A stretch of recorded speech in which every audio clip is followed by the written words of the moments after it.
Indore bypass स्थित राला मंडल के जंगल से पिछले कुछ दिनों पहले तेंदुआ बाहर निकलकर रहवासी क्षेत्र में पहुंच गया था, जिसके सोशल मीडिया पर सीसीटीवी फुटेज वायरल हुए थे, जिससे रहवासी क्षेत्र में दहशत का माहौल बन गया था। अब वह तेंदुआ वापस जंगल की ओर लौट गया है, ऐसा वन मंडल अधिकारी का कहना है।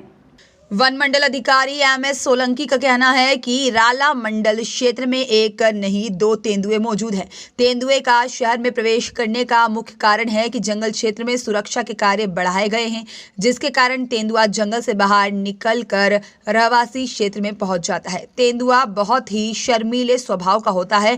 वह किसी भी इंसान पर या बड़े जानवर पर हमला नहीं करता है। वह छोटे जानवरों को अपना शिकार बनाता है।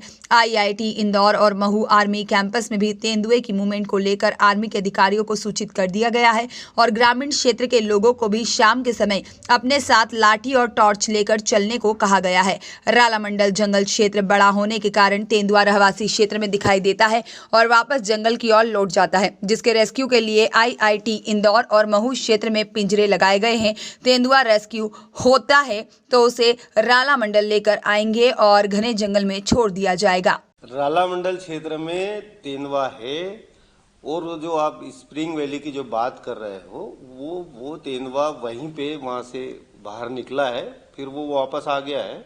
तो राला मंडल में है, एक नहीं दो तेंदुए हैं। क्योंकि अभी बहुत सारा डेंस फॉरेस्ट हो चुका है, अच्छी ग्रासेस हैं वहाँ पे, और हमारा जो प्रोटेक्शन लेवल बढ़ने के कारण ये तेंदुए की पॉपुलेशन भी बढ़ रही है। ये पिंजरे लगाने वाली बात महू में ये पिछले 2 महीने से वहाँ पिंजरे लगाए गए हैं।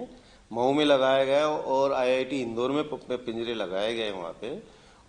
वहाँ पे क्या है, तेंदुआ आता है, देख के चला जाता है। वो तेंदुए को हमारा प्रयास यही है कि उसको हम रेस्क्यू करके वो लाएंगे तो हमारे राला मंडल में ही लाएंगे उसको, या फिर घने जंगल में छोड़ेंगे। तो वो अभी वो रेस्क्यू नहीं हो रहा है, वो आ जाएगा, तो वो कहीं ना कहीं आएगा। वो तेंदुआ पिंजरे में आएगा दोनों जगह। सर, तेंदुआ जैसा शब्द या तेंदुए जैसी कोई खबर जब जहन में आती है तो फिर एक डर बन जाता है माहौल, और शहर के बिल्कुल करीब एकदम कह सकते हैं कि बाउंड्री पर कितना सेफ मानते हैं, और मतलब फॉरेस्ट विभाग सर इसमें क्या कार्रवाई करेगा लोगों को खासकर डर से भी मुक्त कर सके? तेंदुआ अभी तक का इतिहास है कि तेंदुए ने कभी बड़े इंसान को या बड़े जानवर को नहीं मारा है।